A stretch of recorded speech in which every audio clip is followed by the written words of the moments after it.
Year LTTV, Blunt Talk with LT, back at it with another video. All right, so we got a Young Thug in court right now. It's live. Let's get it. No long intro. Let's get it. Marijuana and not anything else has been seized. He challenged everything that was taken at that particular point in time, and it's clear in the transcript that he did in fact assert the fruit of the poisonous tree. I mean, so Your Honor, if I may. When I looked at this case first and I saw his motion, I was sort of thinking the same way as the court. And then I thought, I'm going to check the case law. And I'm going to check what the actual order says. And when I looked at the order, that's when I started thinking it might be something different.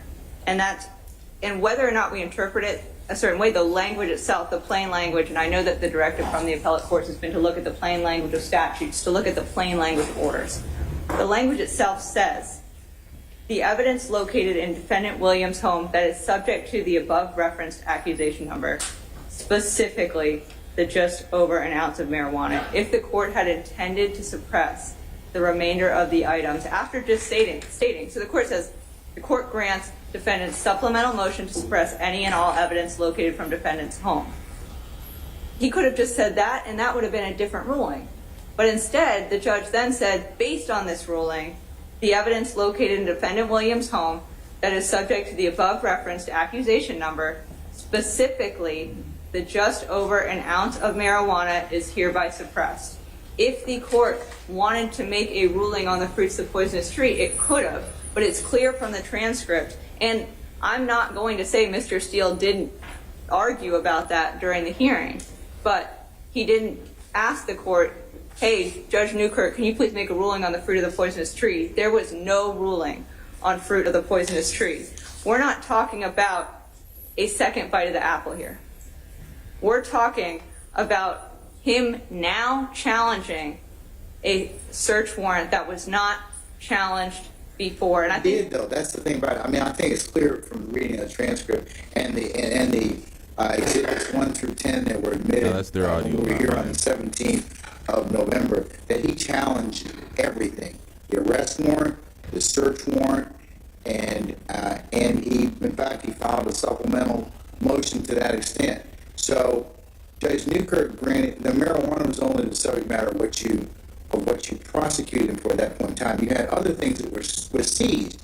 Those things are fruit of the poisonous tree, or at a minimum should have been returned to Mr. Williams. And so, Your Honor, I do want to pivot that if this court right now today says, hey, I'm wrong, and Your Honor finds that the cell phones are fruit of a poisonous tree, now and only now would Mr. Williams be able to demand his cell phones back. There has never been a ruling on the cell phones until this day, and I think that's really clear from the court's language in the transcript. Wow, that's bad. Specifically in the transcript, the court says, and this is in the court's ruling, and Mr. Steele actually read it, it says we didn't get to that hurdle. Okay. So this is on page 55 through 56. The Judge Newkirk says it doesn't sound like she searched for anything. So that might have been harmless error because the arresting officers discovered it and went out and told them. But I don't think we get to that hurdle because of the lack of authority shown to the court that they had permission to enter the house on the front side. So I don't think we get to that hurdle. There is no ruling on fruit of the poisonous tree. There was no previous ruling on the cell phones.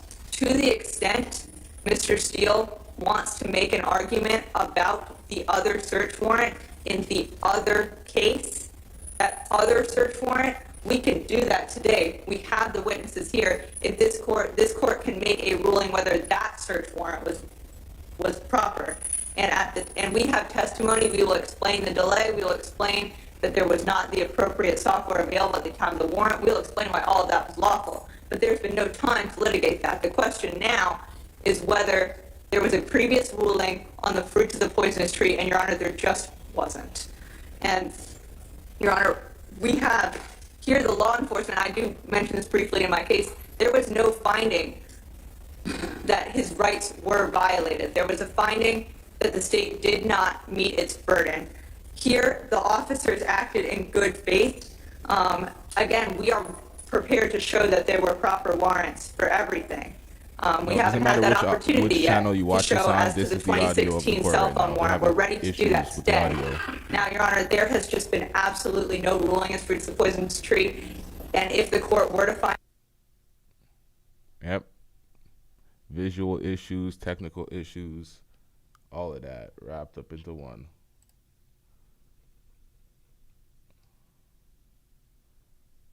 Wow.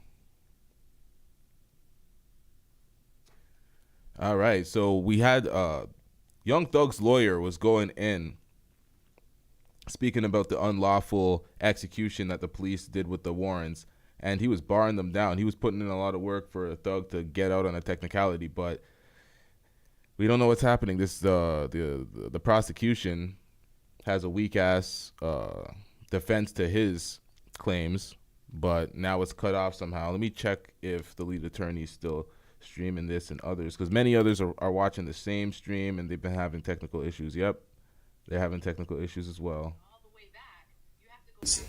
All right, they're back. and it says, except as provided in 17.555 or 17.556 subsections D, E, and Let me adjust F. this, y'all. And it goes on to say, when a final verdict and judgment is entered in finding the defendant guilty of the commission of a crime, any personal property used in evidence in the trial shall be returned to the rightful owner.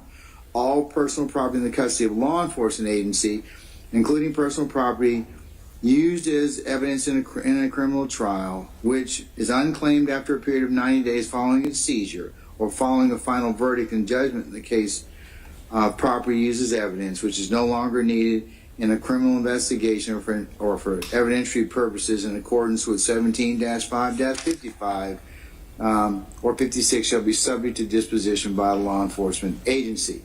So this one is different, different than 17.530, which is pre-trial. So this is this is trial evidence, what we do with evidence after the trial of the case. So that, and I mean, I still have an issue of that, because you would have still had to return property to him. Your Honor, I'm sorry, I have to respectfully disagree with the court. Here, it's not a situation of what Mr. Steele challenged at the previous motion. It's what was ruled upon. There was no ruling upon the... So if I had $200 and this situation happened, you wouldn't have to return the $200 to me if I won my motion to suppress? Your Honor, if I had a search warrant that was valid, currently being executed for your $200, and it was for a separate investigation, a separate case, my position is that no, I would not have to return it until that separate investigation, that separate case was done, because I had a valid search. And obviously, do you have some case law that interprets 17-5-30 in terms specifically the possession of which is not otherwise unlawful? Because that to me says that would be any contraband, weapons, or things that you're not required to, not allowed to otherwise possess. But it doesn't distinguish on investigations or you holding on to evidence that otherwise should be returned. Your Honor, I don't have a ruling at a case at this time. I'm happy to provide that in a supplemental filing. But again, my understanding of the law is and has been that where there is, if a search warrant is currently being executed on a cell phone, for instance, the police are allowed to retain that property as part of an ongoing investigation.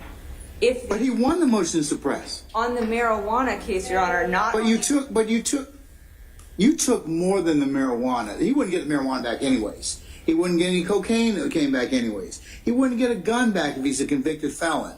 But anything else that was proper, that was taken from that particular, house subject to the warrant, that's not otherwise illegal, is returned. The 17.530 says shall return and not be subject to further prosecution, because that's the whole thing about it is you don't get another bite at the apple based on this particular evidence. You can go ahead and do some, a separate investigation or whatever, but this evidence is supposed to be returned to the defendant.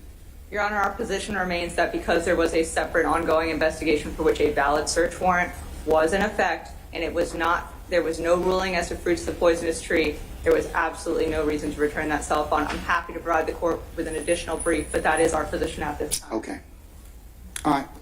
I'm gonna take 5 minutes, okay? Thank you, Your Honor. Okay, all right. We're gonna be in recess for about 5 minutes. Okay. All right.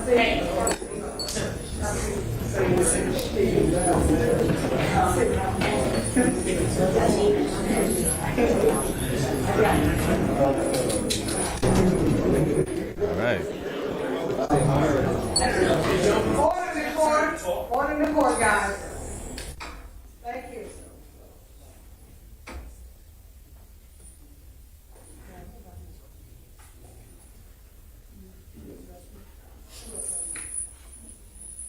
They were on a break for a long time prior, and then they got into the shits quickly. And Doug's lawyer wasted no time.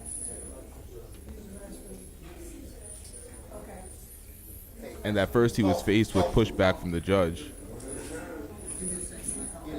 I didn't even have enough time to make a thumbnail. Might run a part 2 during this break. That'll probably be the smartest thing to do. Yeah, let's run a part 2 during this break. We're going to be right back at it. Make sure you hit that like button. Make sure you hit that subscribe button. Make sure you hit the notification bell. We're going to be back in 5 minutes. We're going to set this up proper. Let's get it.